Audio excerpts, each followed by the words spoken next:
Welcome to Monday night at El Shaddai. Good to see everybody here with us tonight, and a special welcome to our live streaming audience all over the world. I think I'm not prone to a whole lot of superlatives, but I think tonight's going to be a really interesting and special night. Avi just kind of whispered in the back room to Bill Voice and I a couple of his topics tonight, and phenomenal stuff. It's going to be a great night for teaching. Before we do anything, why don't we stand up and I'm going to have just a word of prayer, and then I'll introduce Avi and we'll get right at it. Our dear Heavenly Father, we just thank you for the opportunity that we have to be taught your word and what your plans are. So we just ask this night that you watch over everything that Avi says, that you just give him your words, Father. You make our hearts and our minds receptive to what he has to say. And Father, we give you all the honor and the glory forever. Amen. You may be seated. We have with us tonight a gentleman by the name of Avi Lipkin, who is a friend of El Shaddai Ministries, has been for a long time. Avi is an author, he's a lecturer, and a well-known speaker around the world. And Avi let me know that this is probably going to be his last time with us in this capacity. He is, bless his heart, he's entering the political arena in Israel. I think we've got a little word on that last time, but this is a serious deal. So this is probably his last time with us as a lecturer and as a friend of El Shaddai in terms of the speaking capacity. Because when you're a politician in Israel, there's certain rules you got to live by that are a little more stringent than, unfortunately, some of our politicians have. So Avi has come to speak to us tonight, and there'll be a time afterwards for if you want some materials or want Avi to sign anything, that'll be in the back table after it's over with. But Mr. Avi Lipkin.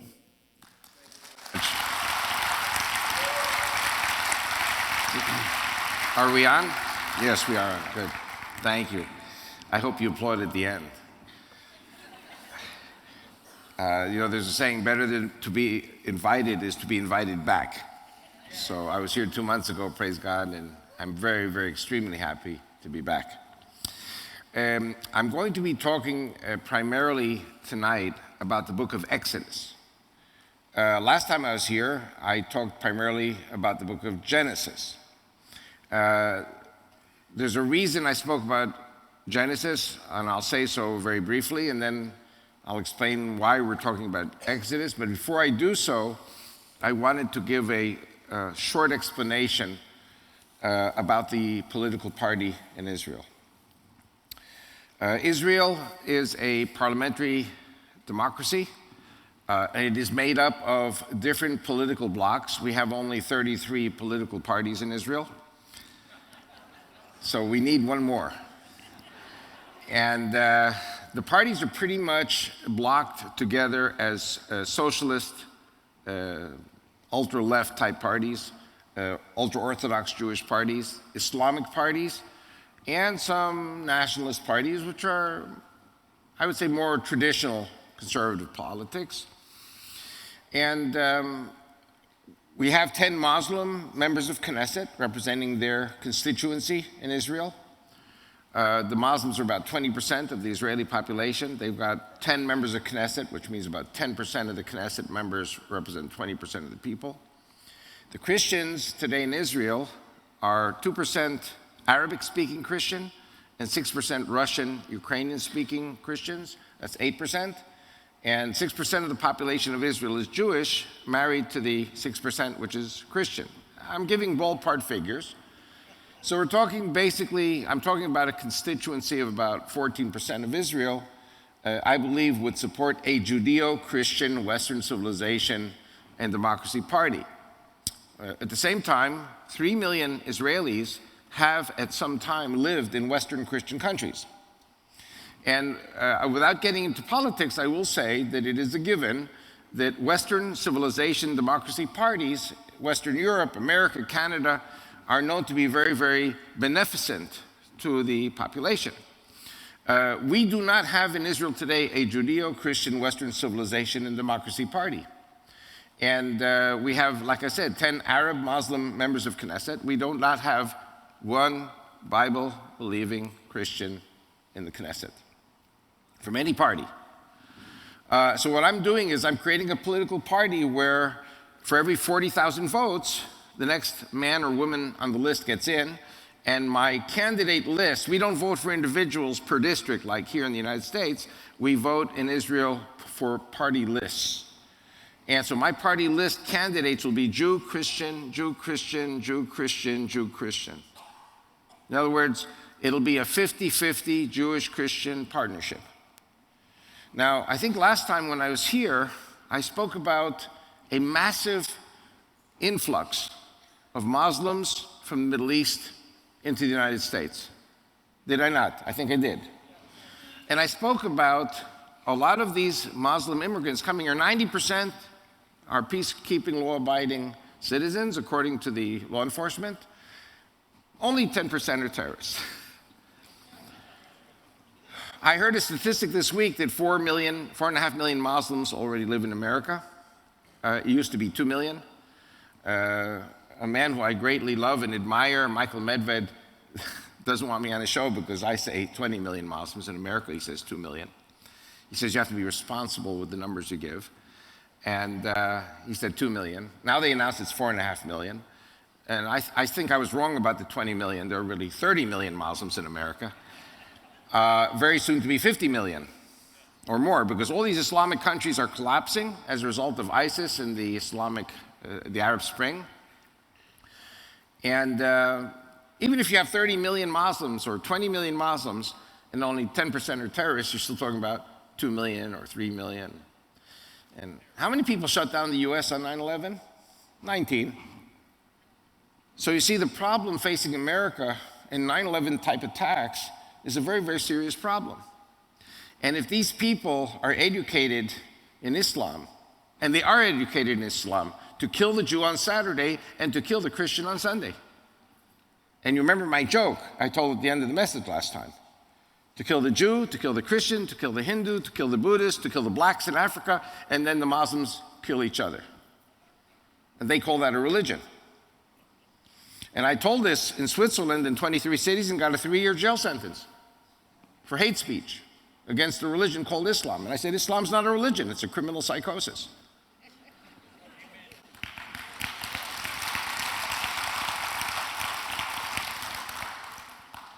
And the key to my message tonight is that Allah is not God. Allah is Satan. And at the end of the message tonight, I think you're going to understand how Satan gets sent to the pits of hell for 1,000 years. We're going to talk about that tonight because it's going to be in our time. It's going to be in our generation. Now, getting back to the party, I do believe that these Muslims are going to come into this country as refugees, and at a certain given moment, they will receive the orders for jihad or holy war here on American soil or in Canada or in Latin America or in Europe, and they're going to start killing Jews. And if the Jews are married to Christians, which they are, they're going to kill Christian spouses too, and children of the intermarriages. This is going to unleash a massive tsunami of immigration to Israel, of Jews and Christian spouses, and maybe more.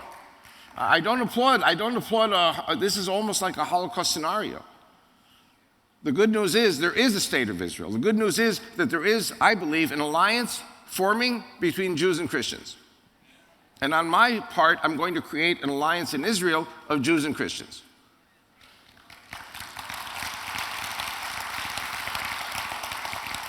So I also believe that the Messiah is coming or returning to Jerusalem not only for the Jehovah's Witnesses, and not only for the Southern Baptists, and not only for the Catholics, and not only for the Jews. The Messiah is coming for the entire human race to Jerusalem. And so every nation will be represented in Jerusalem. We just finished the Feast of Tabernacles just a few days ago. And what does it say? It says in Zechariah that any nation that does not serve the Lord in Jerusalem at the Feast of Tabernacles will get no rain. So even if there are people in Israel in the Jewish administration who don't like the idea of Christians in the land of Israel, they're going against Scripture. They're going against Jewish Scripture. Okay. So my plan is going to be to, God willing, complete this trip. You know, Jews don't like when I say Christmas time, so I'll say Hanukkah time. I met some Christians this week say, oh, we don't like Christmas. Hanukkah, we get 8 days of, gifts. And January, February, March, God willing, I will be staying full-time in Israel, and I'm not going to budge until the Bible Block Party gets registered. We've been talking about this now for many, many years.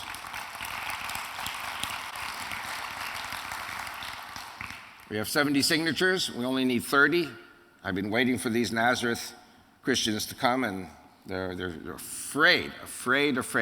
And I justify them because there are 100,000 Arabic-speaking Christians in Israel surrounded by 1.5 million Muslims. They're very afraid, and they have a right to be, because the Arabic-speaking Muslims of Israel have said to the Arabic-speaking Christians, you see what's going on in Iraq and in Syria and Lebanon? It's going to happen here too. We're going to kill you guys here too. They say it to the Christians very, very boastfully.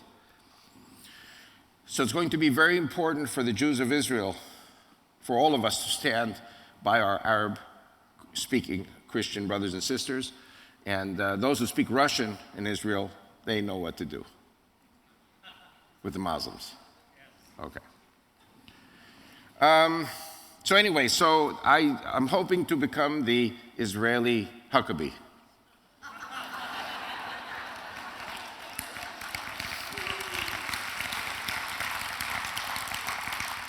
After 25 years of preaching, the time has come for political action. And in this case, it is to prepare for a very, very big party. When I say party, it has a number of meanings, of Jews and Christians receiving the Messiah in Jerusalem. And I think, yes, I think this is in our time. And at the end of the message, you'll understand why I'm saying this. Okay. So enough has been said about the party. And so now we're going to do the official teaching. You know, I've said this last time. Before the rabbi speaks, he says, before I speak, I'd like to say a few words. So I said a few words. Last time when I was here, I spoke about the book of Genesis, and I was explaining about how God has a chosen lineage, the lineage of Abraham, Isaac, and Jacob. And if you look at the New Testament, it says there, these are the generations of Jesus Christ, Abraham, Isaac, and Jacob. So you see, Jews and Christians have something very, very much in common. We have a chosen genealogy. And I said that Islam has another genealogy. That it wasn't Isaac who was supposed to be sacrificed on Mount Moriah. It was Ishmael who was supposed to be sacrificed in Mecca, at the Black Stone, the Kaaba. Is that what is written in our Holy Bible? The Holy Bible of the Jews and the Christians? But that's the Islamic tradition. They have another, I don't want to say they're playing another bowl game, they're playing in another ballpark. They're not playing the same game that the Jews and Christians are playing it. And I'm going to talk about that black stone today. That black stone is a key to the future of this planet Earth. After the 9/11 attacks in New York City and Washington, Pennsylvania, the plane that went down in Pennsylvania, there was a representative from Colorado, Tom Tancredo. How many people remember the name Tom Tancredo? A few hands. You know what he said right after 9/11? He said, if these Muslims carry out another 9/11 attack on the United States, nuke the black stone in Mecca. How many people remember he said that? I'm not making it up. The problem with Mecca, nuking Mecca, is that you're going to kill 2 million people. And I don't want to kill anyone.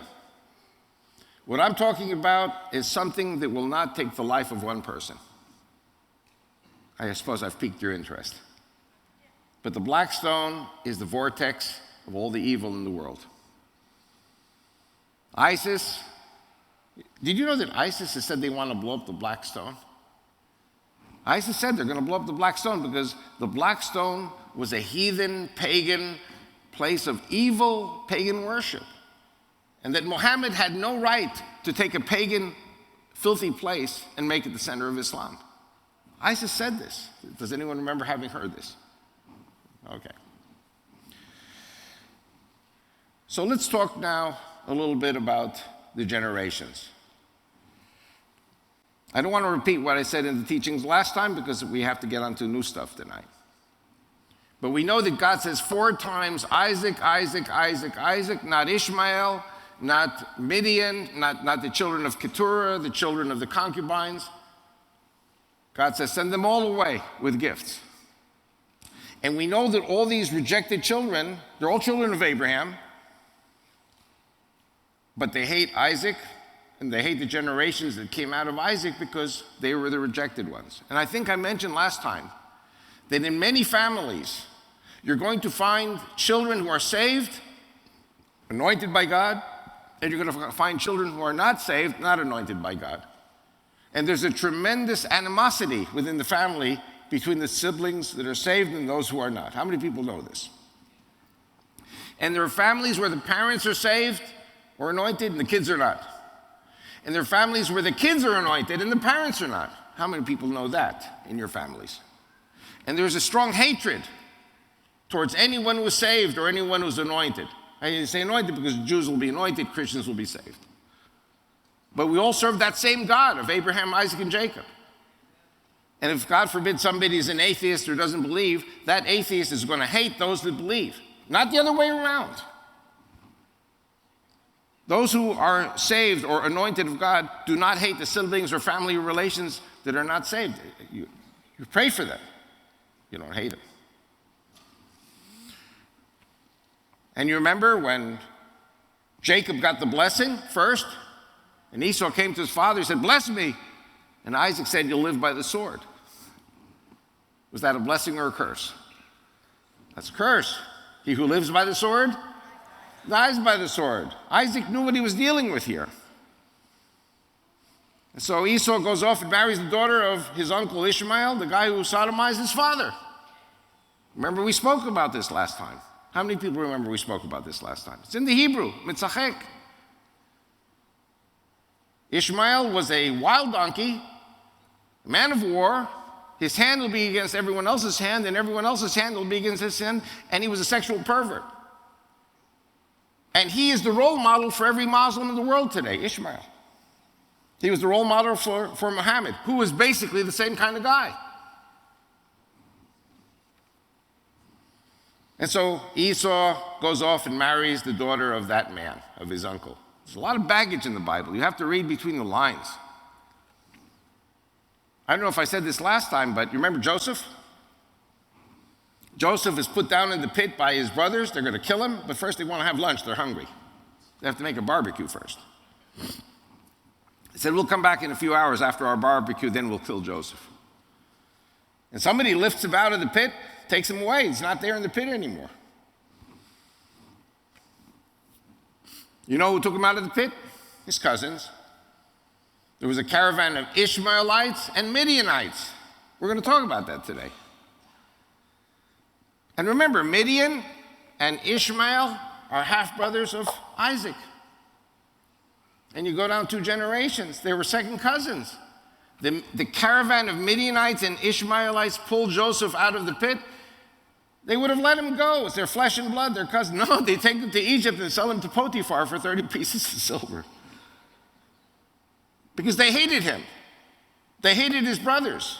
They hated Jacob. Because we were the chosen ones. And this applies to every Christian and every Jew. The lineage of Abraham, Isaac, and Jacob. Okay, now we start Exodus tonight. How many people remember the Cecil B. DeMille 10 Commandments movie?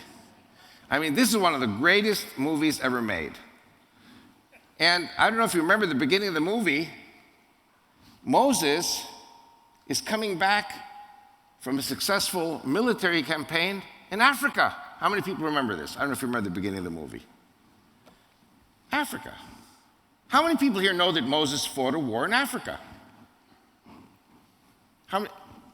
These are not trick questions. How many people have Josephus, Antiquities of the Jews, at home? Read it, chapter 3.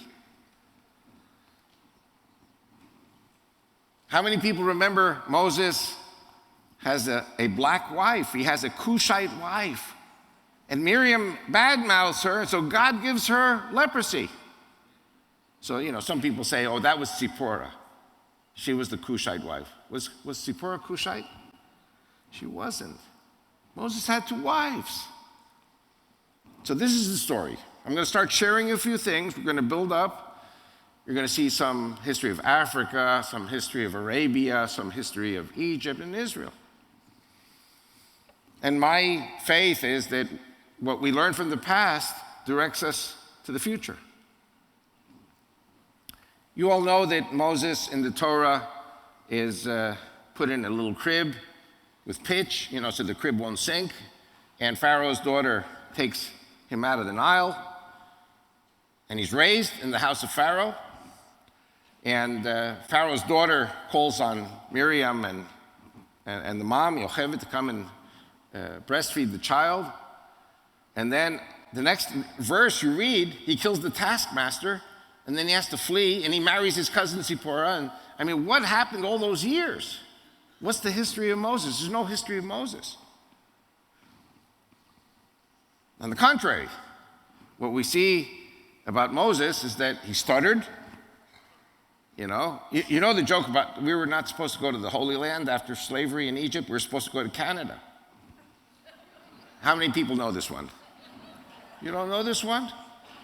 We're going around in circles in the desert.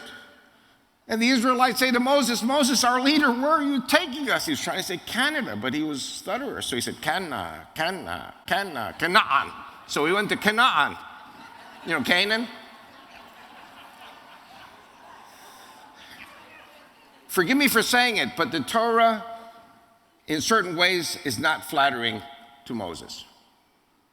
The Torah is not a book that tries to make human beings look godlike or powerful, like Greek or Roman philosophy. That's how we know the Torah is the true book, because the Torah points people out as human and frail. But Moses was a military leader, military general. He saved Pharaoh's Egypt from an attack and invasion from Africa, from Cush. Some people say Cush is Ethiopia. I would tend to believe that it was Sudan. I was convinced of this by Walid Shuabat, who explained that Ethiopia is not going to attack Israel in the Armageddon War. It says Iran, Libya, and Cush. It's not Ethiopia, it's Sudan. Why not? Ethiopia is Christian. Why would Ethiopia attack Israel? Sudan. And we do know that the history of Josephus and Moses is that it happened on the Nile River. So the Nile has the White Nile and the Blue Nile. One goes to Ethiopia, one goes to Sudan. So an army from Sudan invades Egypt, overruns Egypt, and the Egyptian army cannot stop them.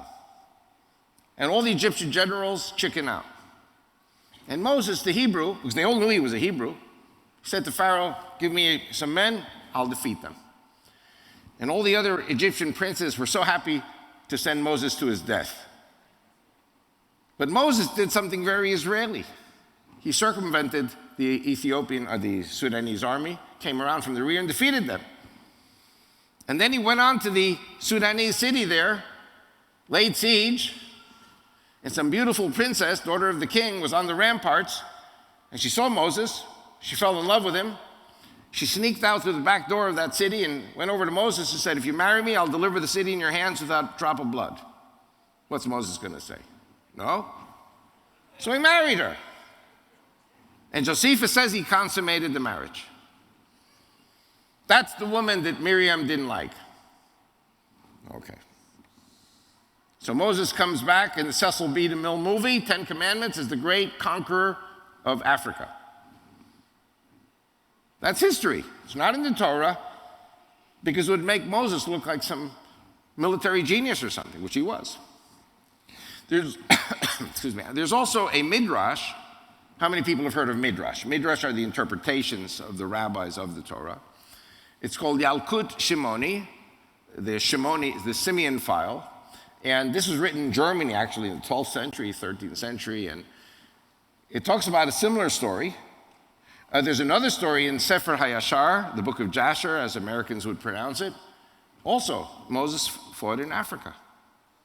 It's not in the Torah because it does not fit the ideology of the Torah. So there are a number of approaches about the killing of the taskmaster.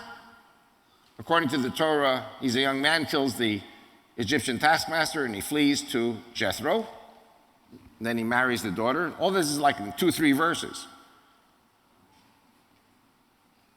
According to Yalkut Shimoni, he goes to Africa in the battle, marries the queen, who is now a widow of the king who died from some mysterious disease. And then when he's 67, they decide they don't need him anymore, and they send him off into exile. He goes to Jethro at age 67. Jethro throws him in jail for 10 years. Zipporah feeds him for 10 years while he's in the pit, and then convinces her father that Moses, who's now 77, should marry her, and they have 2 children. But the 2 stories reconcile at age 80. Then Moses goes back and confronts Pharaoh. I would probably stick with Josephus, with the story of Josephus. Moses had the best education that any Egyptian could have. You know that Moses could have been Pharaoh had there been a twist of fate. Moses, I believe, after he kills, let's say he kills the taskmaster at age, he's 40, and the taskmaster is killed, and he has to flee. And he starts serving God at age 80 after the burning bush. So you have 40 years that Moses is like, how shall I say, an understudy to his father-in-law and cousin, Jethro. We're only talking about 4 generations difference between Jethro and Moses. They're cousins, 4th generation removed.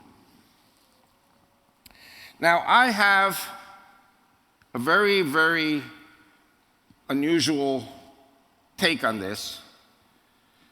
I have not heard any other Jew in the world or any other Christian say what I'm going to say tonight. I may be wrong, but I feel I'm right, and I'm sharing this, and let God be the judge.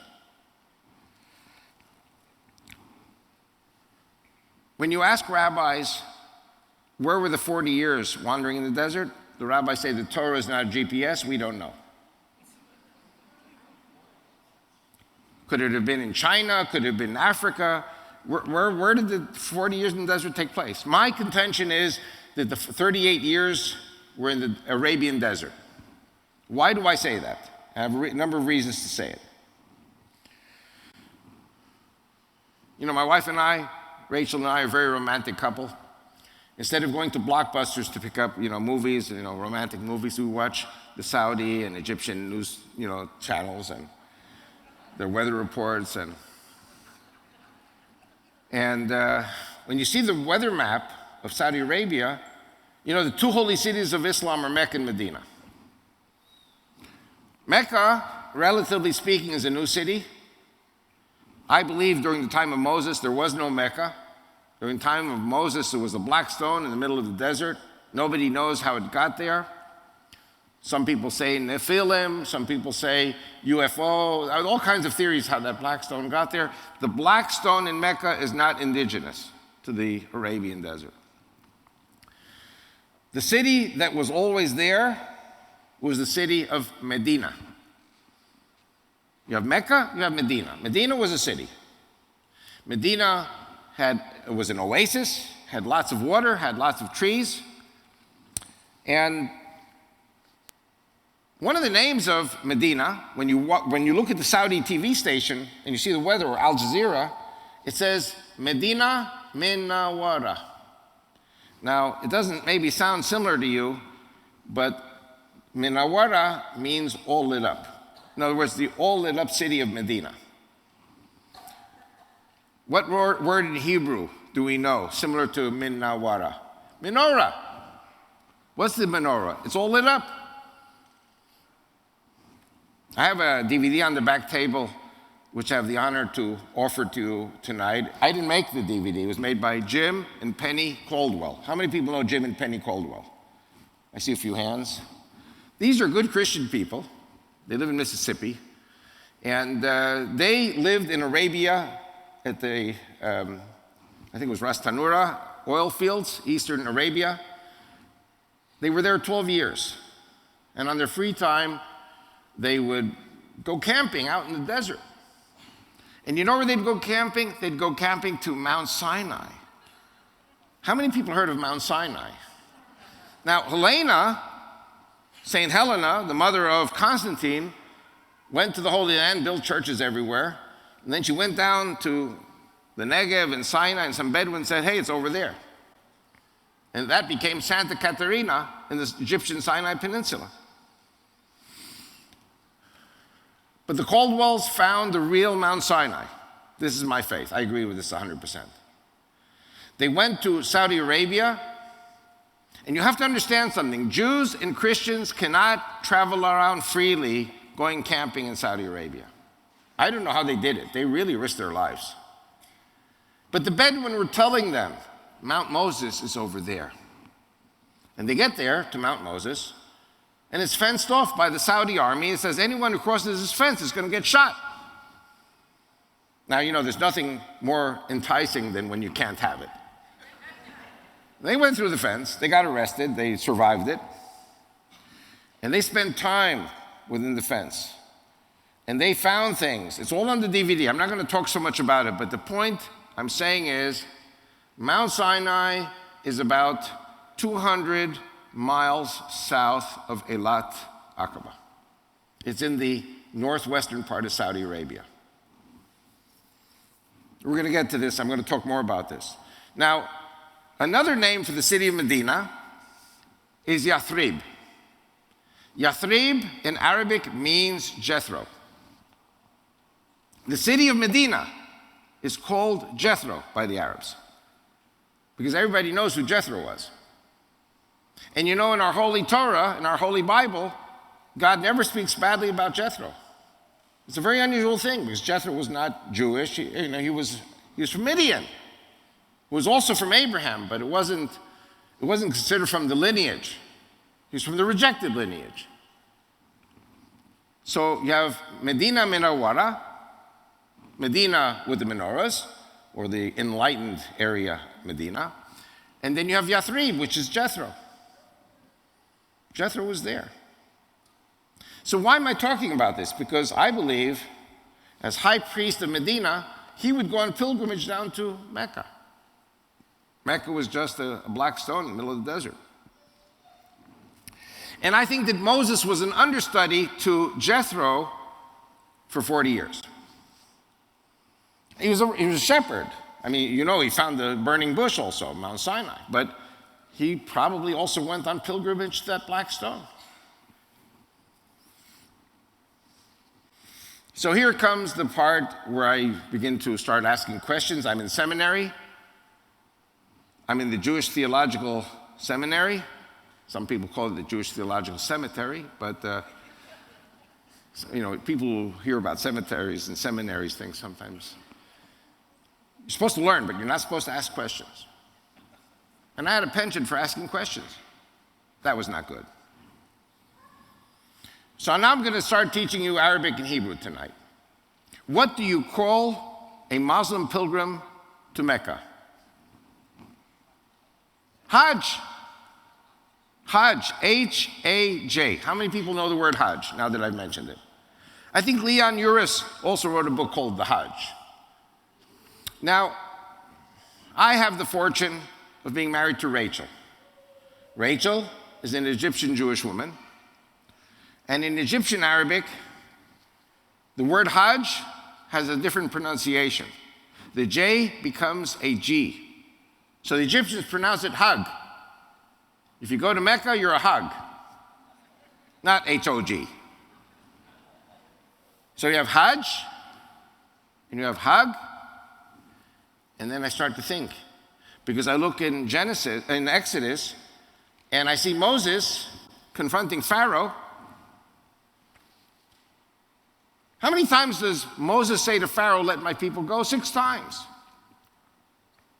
The second to the fifth to the 6th time, 5 times he says, let my people go. And the word in Hebrew, she'ya'avduni bamidbar, that my people will serve the Lord in the desert. Serve the Lord in the desert. But the first time is different. Shlachet ami, let my people go. She'yahogu li bamidbar. Hogu means hug in Hebrew. She'yahogu means that they may celebrate the Lord in the desert. You know, King James, we use King James in the Jewish synagogues. It's Elizabethan. Jews like the fancy English. But I think there's another meaning to the word. How do you say happy holiday in Hebrew? Chag Sameach. Hey, wait a second. Is there possibly some connection there?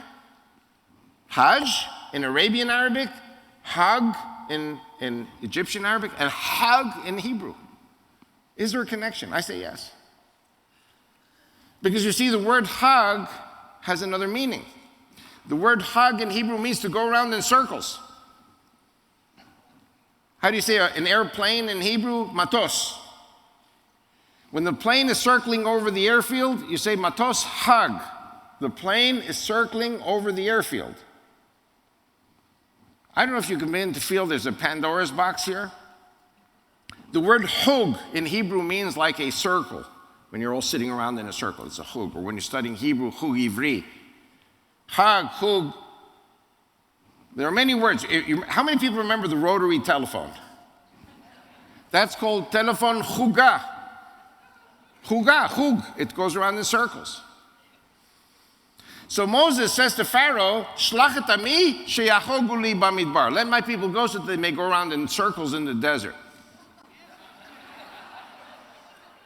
So you could think of 38 years in the desert, but it also means another thing, I think. And that is to go around the black stone. You have to remember, this is not a Muslim place. This is a pagan place. And you have to remember the Israelites in Egypt in slavery were pagans. Rabbis hate it when I say that. Does anyone know what the gods were of the Hebrew slaves in Egypt?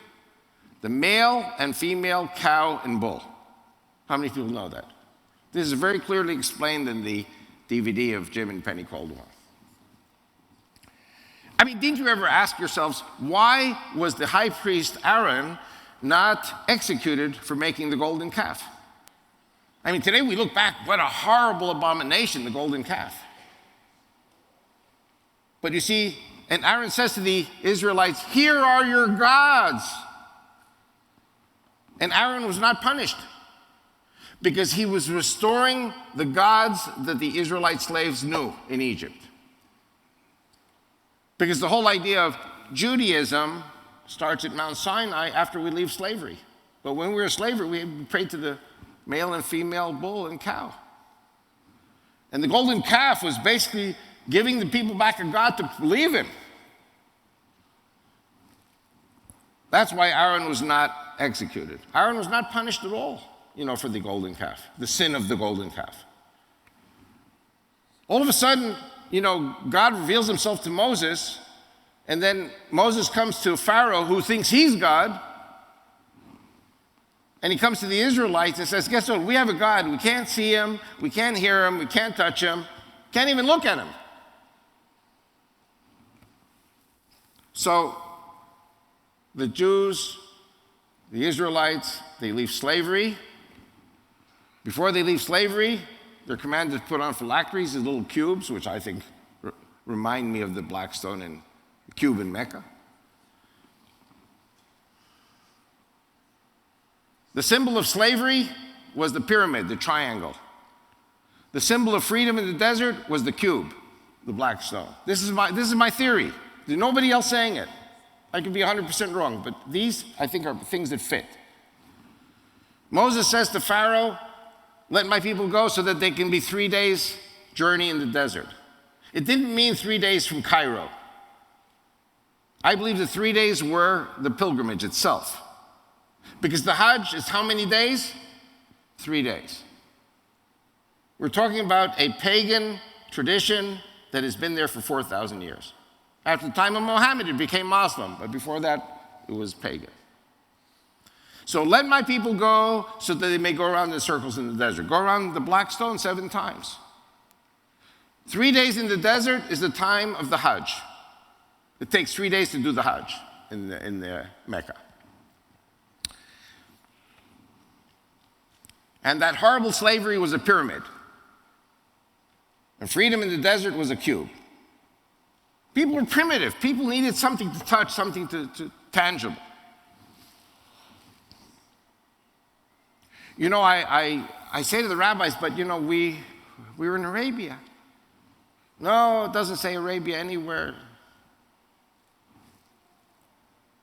One of the most boring parts of the entire Bible is the tent of the meeting.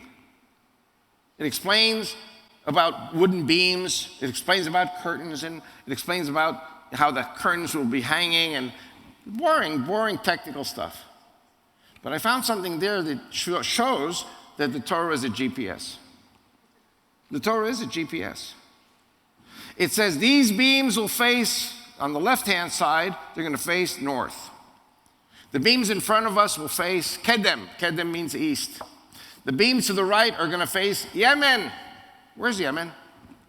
Yemen is to the south of Saudi Arabia, to the right. And behind us, the beams are going to face Yamma. Yam means the sea. What sea? The Red Sea. One of the theories of the Caldwells, Jim and Penny Caldwell, is in Hebrew, it's not Yam Suf, the Reed Sea or the Red Sea. It's Yam Sof, which means the end of the world. Because the Saudi peninsula is surrounded on all sides by ocean, by sea. Yam Sof, Sof means the sea, the end of the continent. I was very, very much influenced and affected by Jim and Penny Caldwell. Their DVD is a Christian DVD made in a Calvary Chapel in San Jose. I'm a Jew coming with the biblical aspect of the Jewish perspective. They come with the Christian perspective. 2 hands clapping together. It's Arabia. Then there's a story in the Bible about Pinchas, or in English, Phineas. Phineas takes a lance and he skewers a couple having sex in front of the tent of the meeting. Israelite prince having sex with a Midianite princess. How many people know the story? There was a plague because of this. The Israelite men were having sex. They were being seduced by the Midianite women. Why do Jewish men put on the 4 fringes, the prayer shawl? You look at, Numbers 15, 37 to 41, it says, put on that prayer shawl and the 4 fringes to remind you not to go a-whoring after other gods. Because all these pagan nations had sex as part of their ritual. And God is saying, that's not God, that's not religion. Where do we see this in the New Testament? Acts 15, Acts 21. What are the things that the new believers should abstain from? Eating meat offered to idols, which also includes Islamic halal, because it's meat offered to Satan. If Allah is Satan, you don't eat meat offered to halal means offered to Allah. Fornication means with the temple prostitutes. And then, of course, don't eat blood, don't eat strangled, which means eat kosher, slaughtered, and the blood drained, and the meat dried, salted. But the fornication does not refer to premarital or extramarital sex. It refers to sex with temple whores. The Greeks had it, the Romans had it, the Egyptians had it, the Babylonians had it, Antioch had it. So Phineas kills the Israelite prince and the Midianite princess, Cosbi, Bat Sur. What does Sur mean in Hebrew? The rock. She was the daughter of the rock. I say the black rock, the Kaaba. And then a few chapters later in Numbers, there's a battle in which 5 Midianite kings are killed in battle with the Israelites. One of them is Sur, the father, the rock. Does anyone know where Jethro is buried? No one knows? He's buried in Israel. He's buried just to the west of Tiberias. Jethro is the forefather of a group known as the Druze. How many people have heard of the Druze? The Druze are cousins. The Druze are descended from Jethro, who's a cousin of Moses. How many people remember that Moses says to Jethro, come with us to the new land? And the first time, Jethro says no. But the second time, Jethro doesn't answer. Jethro had a problem. He was the father-in-law of this crazy Moses. He was the father-in-law of the leader of these tribes that came out of slavery in Egypt and were devastating all these pagan tribes. And when Pinchas kills Shimri and Cosbi, he's got to get out of Dodge. Jethro has to get out of Mecca and Medina, and he has to go with the Israelites to the new lands that were promised to the 12 tribes. Where is this in the history books? Josephus.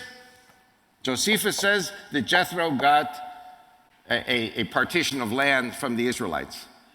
How many people remember the battle between Barak and Sisera during the time of the prophetess Devorah? I'm sure you all studied this. And you know what happened. Sisera got a very big splitting headache. The woman who gave him the splitting headache, she drove the tent pin through his head, was Yael, or Jael. J-A-A-E-L, or Y-A, in Hebrew, Yael. Yael was not a Jewish woman. She wasn't Israelite. She was a Druze. And this took place in the lower Galilee where the Druze are. We have a long history with the Druze.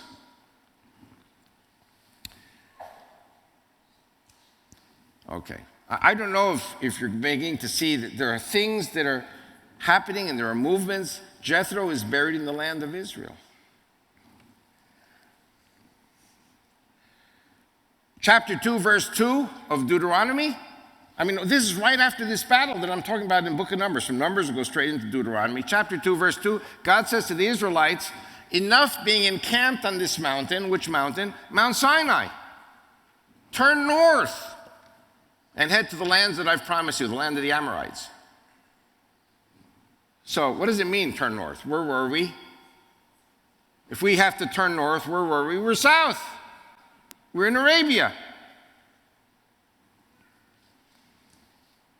What are the borders that God has promised Israel? From the Mediterranean to the Euphrates. Has that ever happened? No. And from Lebanon to the desert. What's the desert? Saudi Arabia. Why is it Saudi Arabia? Why isn't it the Negev? Okay, because the Negev is Judah. Sinai Peninsula of Egypt is Egypt. The Pharaoh had garrisons in Sinai Peninsula of Egypt, so it wasn't the Great Desert. The Great Desert was Arabia. You know, Solomon put up 2 pillars to denote the crossing of the Red Sea at Nuweiba. And so the Egyptians knocked one down, pulled it out to the sea, and the Saudis knocked one down, pulled it out to the sea, and they put soldiers around them, that anybody who goes swimming there, like scuba divers, will be shot. So I say, thanks. So now we know where it is. We know where the Israelites crossed the Red Sea. Solomon denoted it for us. I want to share something else. How many people remember 1 Kings chapter 19? Elijah the prophet has a contest with 450 priests of Baal. Who wins? Elijah wins. What's the result? 450 priests of Baal get executed by Ahab. And Ahab's wife, Jezebel,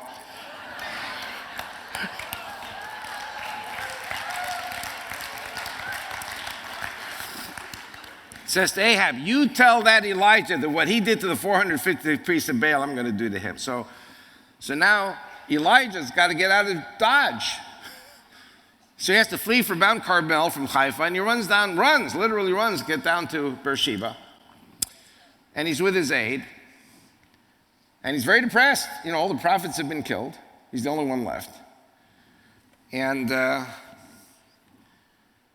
he leaves his assistant, says, I'm going off into the desert, to die. He wants to die. You know, prophets in Israel usually like to die. You know, Jonah wanted to die, and this guy wanted. It's not an easy thing to be a prophet, you know. There's no Social Security either. And there's not going to be Social Security anyway, but that's something else. Anyway, so he walks off into the desert one day travel, and the angel of the Lord appears before him and says to him, here's food and water, get up, you got to eat and drink, you got to go. So what does Elijah do? He eats and he drinks, he goes back to sleep. I mean, he's got sunstroke, you know, heat stroke, desert, you know, dehydrated. So the angel of the Lord rouses him again and gives him more food and more water. How many people know this story? And the angel says to him, you got 40 days and 40 nights walking in the desert till you reach Mount Horeb. 40 days and 40 nights. Take a map of northwest Saudi Arabia. That'll put you right there at Mount Sinai. And then what does he do? He goes into this cave. And he meets with God in the cave. And God says to Elijah, stop complaining, go to Damascus and appoint new prophets. Now I'm going to throw a curveball at you. I'm going to ask you a question. I'm not going to answer it. I'm going to make you think. You know why I'm going to make you think? Because I don't have the answer. I'm thinking about it. Maybe you'll give me the answer. The Apostle Paul has his Damascus Road revelation. Where does he go after Damascus? Arabia. Why doesn't he go back to Jerusalem? The apostle says, guess what? I had a Damascus Road revelation. What revelation? Why does he go to Arabia? Something's happening in Arabia. I'm being taught by people. People are telling me things. You know, Jim and Penny Caldwell told me that the Apostle Paul was in that cave where Elijah was, on Mount Sinai, Mount Horeb. How's that for a trick question? Something's happening in Arabia. Okay. The problem with Arabia is that Muhammad killed all the Jews and Christians who were in Arabia, so we don't know. We don't know what was happening in Arabia. Maybe one day we'll find archaeological proofs or scrolls or something that explain the role of Arabia in this whole story. Okay. I don't know. This is not an easy subject. We're breaking ice here in something that nobody has ever spoken to about in the past. So it's in my 6th book, and it's in the DVD of the Caldwells. And the Caldwell said to me, listen, we were on that mountain. We know that God's presence was there. We felt God's presence was there. And we felt God was saying to us, this mountain cannot continue to remain under the control of the Muslims. And this mountain is holy not to the Muslims, it's holy to the Jews and the Christians. Isn't it holy to the Jews and the Christians, those who believe in the God of Abraham, Isaac, and Jacob, and in Torah and all the gifts that God has given us? But it's under occupation by Saudi Arabia. Do you understand where I'm going? Why did I go through this whole teaching? Because what was is what will be. Now, if I go home to Israel, and I say to Jewish mothers in Israel that the Israeli army is going to take Mount Sinai and we're going to be in Saudi Arabia, the Jewish mothers in Israel will kill me. Because no Jewish mother wants her kid to go to Saudi Arabia. It's a horrible place. You know the difference between Doberman Pinscher and a Polish Jewish mother. The Doberman Pinscher eventually lets go. So, what I want to do now, I've made a point. We have an historic link to Mecca and Medina and Mount Sinai. This is what I believe. You read the text, you read the Bible, you see things there that point to us having been there and we're going back. Another thing, what does it say in Deuteronomy 11? It says the borders will be between the Mediterranean and the Euphrates and between Lebanon and the desert, which I think I've proven is Saudi Arabia. What else does it say? God says, wherever your feet have tread, I will give to you. Amen? So God says where our feet have tread. What did the Caldwells find? They found sandal markings everywhere in the Arabian desert. The stones have some kind of an inscription of a sandal on them that are not man-made. You cannot remove those markings on the stones. There's some kind of a technology that I don't know how those sandals were were inscribed with the sandal markings, denoting this is a holy place, take your sandals off. There were 52 encampments in the Arabian Peninsula where the Israelites stayed. And the Coldwells found a number of them. How many people heard of Bob Cornuke? Bob Cornuke bases his information on what the Coldwells gave him. They were living in Arabia. They couldn't go public yet. So now they're going public. Okay. So let's fast forward to today. I was here just 2 months ago, and ISIS was already wreaking havoc throughout the Middle East. They're killing Christians, they're killing Yazidis, they're killing Kurds, they're killing Shiites, they're killing their fellow Sunnis who are not kosher enough. Excuse me for using the word kosher.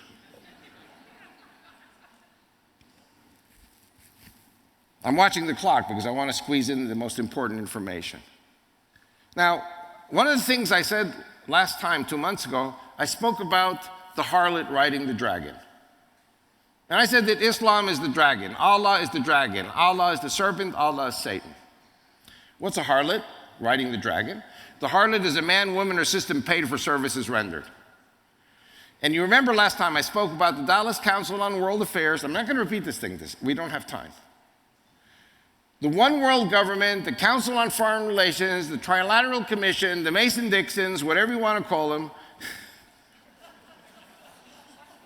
these people ain't Christians. And the God of Abraham, Isaac, and Jacob is not their God. Their God is Mammon. Either you serve the Lord or you serve Mammon. These people serve Mammon. The statistics consistently show in the United States that 70% of Americans are Christian and go to church. 70%. But the people that control Washington, the people that control the economy are not Christians. Their God is Mammon, money. And if the Muslims are paying the money, and if the Muslims are providing the oil, so be it. Let the Christians praise worship in the churches. It doesn't affect them. Because they have the power. They have the control. The money people. And I spoke about this last time. I'm going to repeat it briefly. But all of these things point to what is about to happen in Saudi Arabia. And what is about to happen in Saudi Arabia is going to lead to the collapse of Saudi Arabia and international intervention to prevent the oil wells from getting blown up by ISIS. Because if you blow up the oil wells, the world economy collapses within 2 weeks. How many people know that? I'm driving around the United States. I'm really, really happy camper. I paid $2.99 a gallon. How many people have paid $2.99 a gallon the last few days? Didn't you notice gas prices going down? They will continue to go down even to $2.50 until what date? November 7th.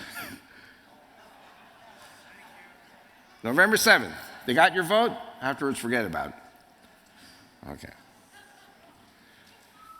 I have to tell you a little story. Has nothing to do with the message tonight, but it sort of does too.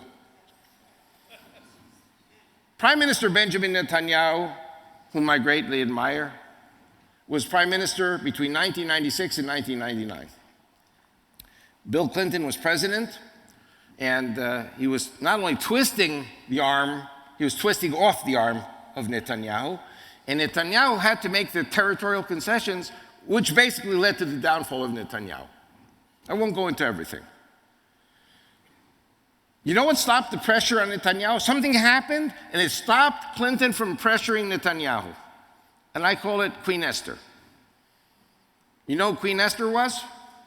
Monica Lewinsky.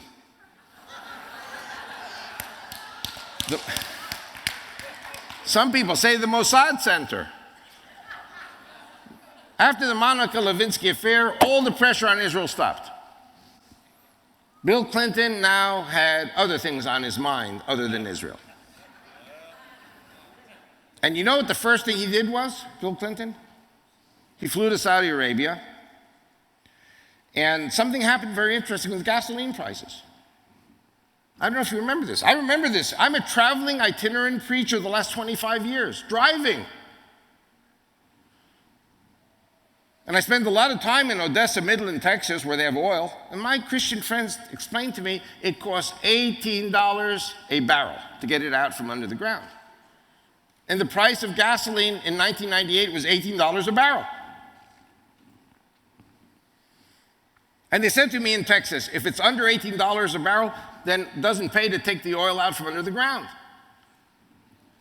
Bill Clinton goes to Saudi Arabia after the Monica Lewinsky affair, immediately after the Monica Lewinsky affair. First thing he does, he's there 3 days, and miraculously the price of the barrel of oil goes down from $18 to $8 a barrel. How many people remember this?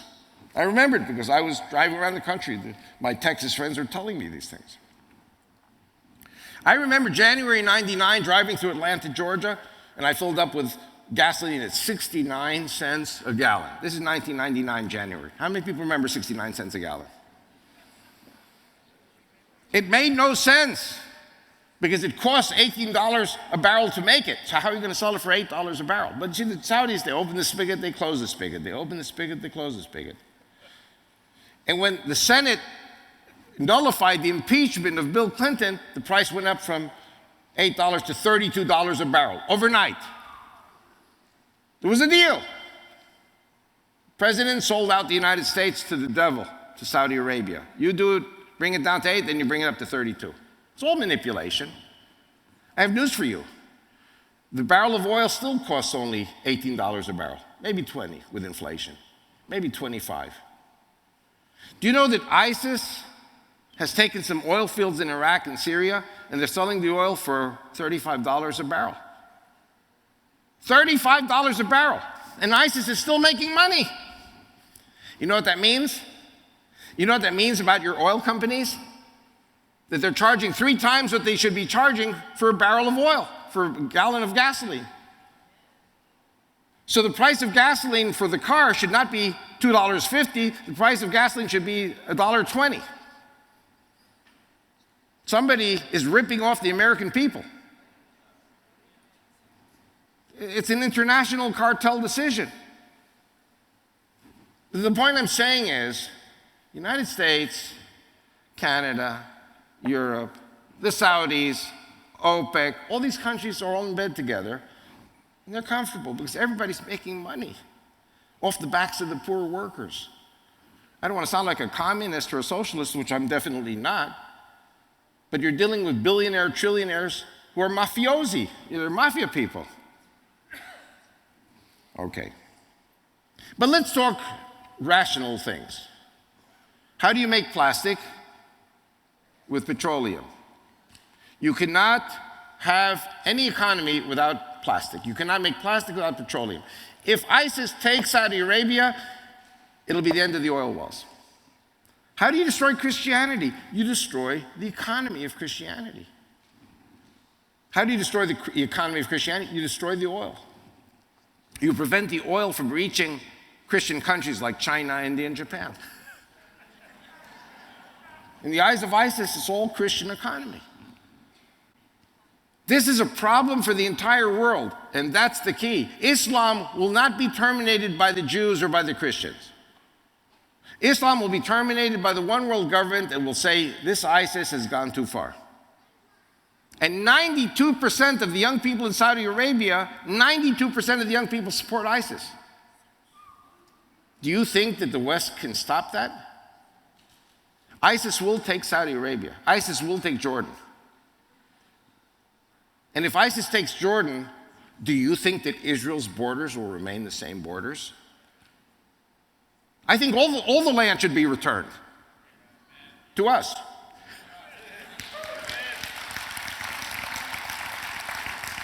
And the land will be returned to us because Lebanon and Syria and Iraq and Jordan and Saudi Arabia, all these countries are going to undergo civil war and ethnic cleansing that the Muslims are doing to each other.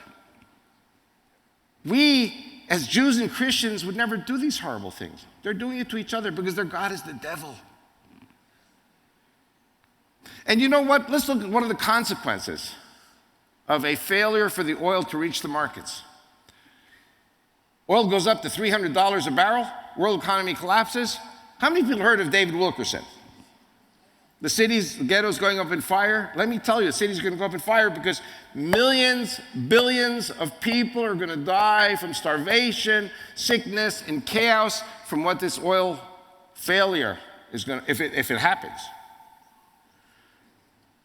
I think the one world government people, in their own way, they have our better interests at heart. Like, no way, Jose. We're not going to let these people, these ISIS people, destroy the oil wells. And so the one world government people, through the United Nations, are going to declare an international emergency. There are going to be 2 international emergencies. Tens of millions of Muslims are going to come live in America. The Saudis are going to build houses for them. America is going to have one of the greatest economic revivals ever. The dollar will be stronger than ever in American history. The housing, it won't be a bubble. The housing explosion will be so great, the building in America, that the American economy will be great. People like Obama or people, who are part of this one world government, they're going to be given all the credit. Because the Saudis are going to be pumping money into the United States to build houses so that tens of billions of Muslims can come in and make this a Muslim country. Because when America becomes a Muslim country, all the other Christian countries fall, become Muslim too. This is the plan. This is what my wife picks up every day in Arabic. There's a reason I'm here tonight. The other thing, like I said before, is that the oil has to continue to flow. As long as the King of Saudi Arabia and the Gulf Emirates keep pumping the oil and sending the oil, they can believe in any crazy Allah that they want, or any crazy Muhammad that they want. But the moment ISIS, the purists, come in, kill the King of Saudi Arabia, kill the King of Jordan, kill the royal family, overthrow the established order that is providing the oil, that is providing the money for the Western economy, then the one world government will intervene. And I predict that the oil wells will be secured by international forces under the decree of the United Nations. You can't let crazy people blow up the oil wells. Billions of people will die if the oil wells are blown up. And you know who's going to get mobilized? Israel. Israel's right there in northwest Saudi Arabia. You can see the Gulf of Aqaba from Mount Sinai on a clear day. And they will say to the Israelis, you go in and you help us. You take northwest Saudi Arabia. We can't do it without Israel. Israel's a military power now. And we will take Mount Sinai. That's the first thing we're going to take. But we will get to Mecca and Medina. Now, what's the problem here? What happens when Israel takes Mecca and Medina? The whole Islamic world is going to march on Israel. 1.5 billion Muslims. We cannot and we will not kill people, billions or millions or thousands. We're not interested in that. There's only one solution, and that is to cut the head off of the snake. When a snake is wrapping itself up around you and crushing you, you don't fool around with the coils. You chop the head off. The Satan, dragon, serpent, whatever you want to call it, is going to get its head chopped off. It's going to get...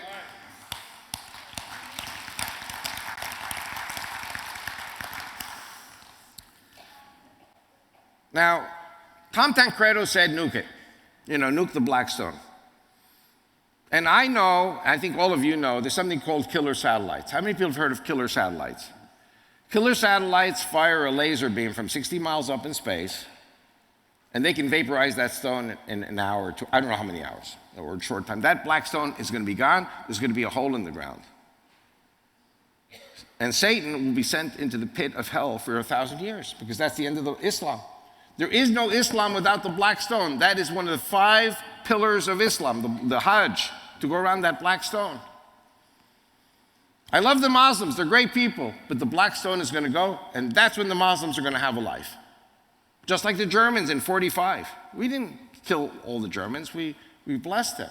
We loved the enemy. What did Jesus say? Love the enemy. Destroy the system. The Islamic system will be destroyed. This is my prediction. The black stone will be destroyed, and then 1.5 billion Muslims are going to have to convert.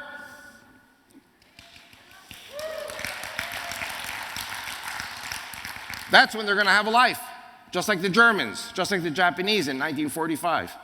MacArthur rebuilt Japan. The Allies, the Marshall Plan rebuilt Europe and the Germans. Look at Germany today. Germany today is the most important country in Europe, the most prosperous and advanced country in Europe, the Germans. And the Japanese are the best ally that America has in the Far East, because America did what Jesus said, to love the enemy. And I want you to know, I love the Muslims. I don't hate them. But that system is going to destroy the Muslims and destroy everyone else too. The system will be terminated. Now, when that happens, then that preempts a march on Israel of 1.5 billion Muslims, I think. Now, I'm about to conclude, so I have to make an important point here. How many people know that Allah is called Al-Makr in Arabic? I spoke about this last time. The Muslims call Allah, the moon god, Al-Makr. Al-Makr in Arabic means the greatest of all the liars and deceivers. The God of Islam is the greatest of all the liars and deceivers. If you're a Christian, who's the greatest of all the liars and deceivers? Satan, Hasatan. And this, Allah promised the Muslims the victory in the Six-Day War, 1967. Who won? The Israelis. Allah lied. And the Palestinians and the Arabs were saying, you know what? We knew he was a liar. This time he lied to us. We're going to abandon that liar God. When they say Allahu Akbar, it means Allah is greater. But Allah is not greater, he's lesser. The God of Abraham, Isaac, and Jacob is greater.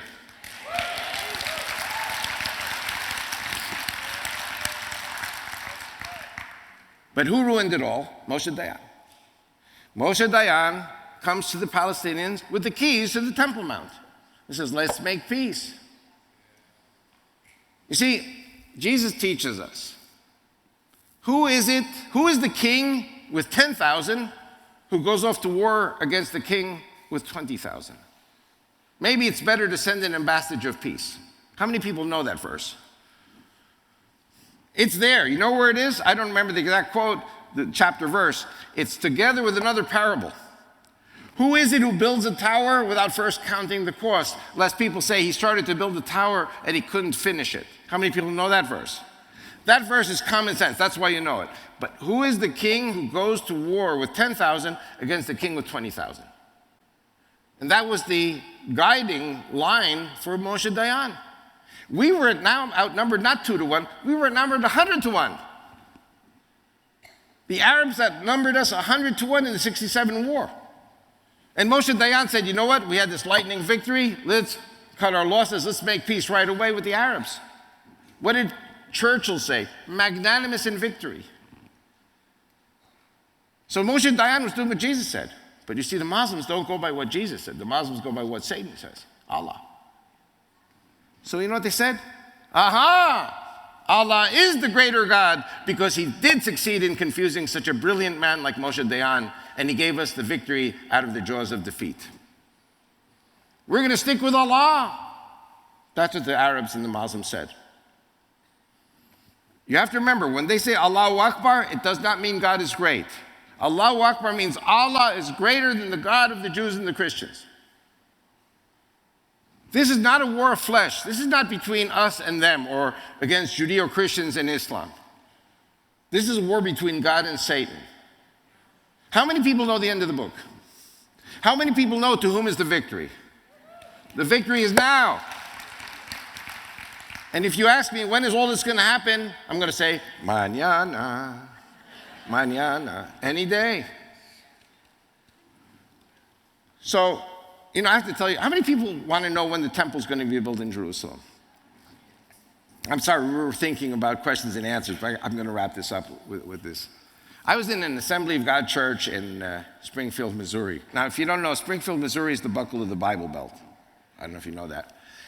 And I'm up on the pulpit sharing, and a woman gets up. And this happens in every church. A woman gets up and says, when are you just going to build a temple on the Temple Mount? And I said to her, listen, madam, we have a problem here. We cannot build the temple because the mosques are there, and we cannot touch the mosques because that will unleash World War III. So the pastor was sitting behind me, and he whispered, but he whispered just loud enough that everyone heard him. And he said, burn it down. So I turned around and I looked at the pastor. I said, Pastor, you can't burn down those mosques. Burn it down right now. He got fired. The Assemblies of God fired him because they couldn't tolerate that in the pulpit of the Assemblies of God to burn down the mosques. So if anyone here asks me when the temple will be built, the third temple, my answer is the following. The temple is secondary. The black stone in Mecca is primary. When the black stone is vaporized by satellite without killing one person, and the Muslims come to the realization that their God is not the greater God, that our God is the greater God and their God is Satan, that's when it will become irrelevant for them to have the mosques. And when the one world government harlot, now listen carefully, this is a Jew from Israel who's trying to interpret the New Testament and the book of Revelation, so you can take it with a grain or a ton of salt if you want. And the one world government comes to Israel and says, okay, we finished Islam, we've restored the one world order, the oil is flowing, the economy has been saved, and there is no more Islam because Islam is good for nobody, especially the Muslims, and we are commanding you, Israel, go ahead and build the temple. The one world government will say to Israel, build the temple, because the temple will be built, and then the leader of the one world government comes to the temple. Whoever that one world leader is, he brought peace, he brought stability to the world, and he says, I'm God. Do I need to say more? And so what happens is we know that the Messiah will be standing on the Mount of Olives very soon when that happens. Do you understand in what special times we live? Because the devil will be dispatched to the pits of hell for 1,000 years, and we're the generation that's going to witness it and probably do it. So this is a very exciting time that we're living in. We're chosen, we're privileged to live in this time, and God bless everyone, and just strap yourselves in, pray hard, stand with Israel, stand with the Christian America, stand with the Christian countries of the world, and bring salvation to the entire human race instead of destruction, which is what Allah wants to bring. And God bless everyone.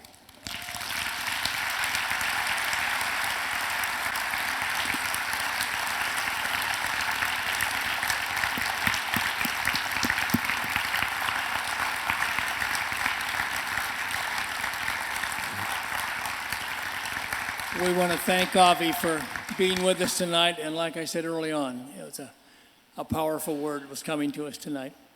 Let's, as soon as we're released with prayer here, if anybody wants to purchase anything or talk to Avi or get him to sign anything, he'll be at the table in the back.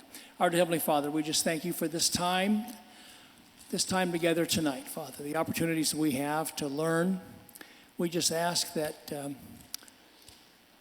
your hand be upon all of us, because I think we all do believe that we are that terminal generation, as Pastor Mark talks about. Father, give everyone a traveling mercies as they go home tonight, and bring us all together again on Shabbat. In your Son's precious name, amen.